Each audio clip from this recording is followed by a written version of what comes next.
ব্যস্ত জীবনে ফ্রিজ ছাড়া একদিনও যেন চলে না। সকালের রান্না, রাতের সংরক্ষণ সবই এই যন্ত্রের উপর নির্ভরশীল। তবে দিনের পর দিন পরিষ্কার না করা, মেয়াদ পেরোনো খাবার জমিয়ে রাখা কিংবা সামান্য অসচেতনতাই ধীরে ধীরে ফ্রিজের ভিতর তৈরি করে দুর্গন্ধ।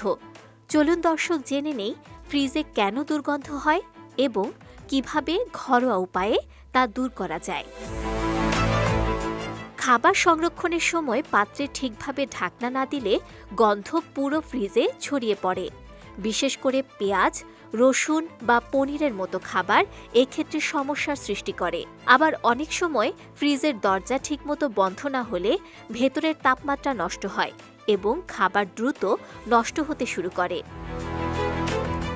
দুর্গন্ধ দূর করতে প্রথমেই নষ্ট খাবার বের করে ফেলতে হবে। এই সমস্যা থেকে মুক্তি পেতে প্রথমেই ফ্রিজ খালি করে ফেলতে হবে। নষ্ট খাবার বাদ দিয়ে দরজা খুলে কিছু সময় ভেতরের বাতাস বের করে দিন। এছাড়া ফ্রিজের তাপমাত্রা সামান্য কমানো যেতে পারে। বেকিং সোডা বা লেবুর অর্ধেক টুকরো ফ্রিজের কোণে রাখলেই গন্ধ অনেকটাই কমে যায়। তাছাড়া কফির দানা দুর্গন্ধ শোষণে কার্যকর ভূমিকা রাখে, তাই এর ব্যবহারও করা যায়। এদিকে ফ্রিজ ডিফ্রস্ট করার পর নিচে ডিপ ট্রে বা প্যানে জমে থাকা পানিও দুর্গন্ধের বড় কারণ। সময় মতো এই পানি না ফেলা হলে সেখানে জীবাণু জন্ম নেয়। একইভাবে পানির ফিল্টার দীর্ঘদিন পরিবর্তন না করলে তা থেকেও বাজে গন্ধ ছড়াতে পারে, যা খাবারের উপর প্রভাব ফেলে। নিয়মিত ফ্রিজের ডিপ ট্রে, তাক ও দরজার রাবারের অংশ পরিষ্কার করা জরুরি।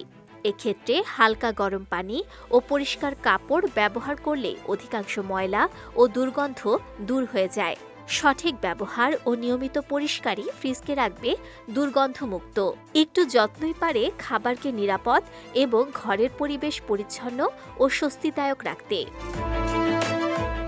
নুসরাত আহমেদ, বিজয় টিভি, নিউজ ডেস্ক।